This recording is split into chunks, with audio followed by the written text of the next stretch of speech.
Hey guys, what's up?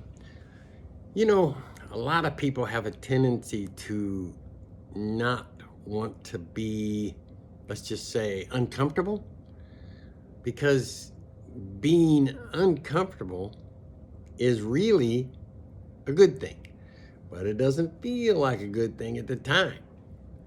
But all successes come from that point of where you stepped out of your comfort zone and became uncomfortable with what you were doing.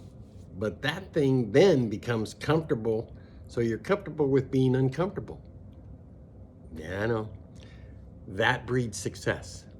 Now, think about it. There's been a time in your life where you succeeded at something.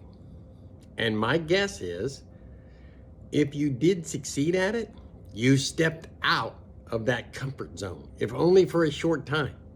You stepped out and you succeeded. Just imagine if you could live there. That would be freaking amazing. Okay, guys? Do me a favor, leave a comment, tell me what you think. Or, better yet, how about you hit the follow and then maybe share this with some people so they can see it. Always helps me, maybe helps them. Okay, guys, check out the bio. Got a free gift in there if you want it. Enjoy life. Bye.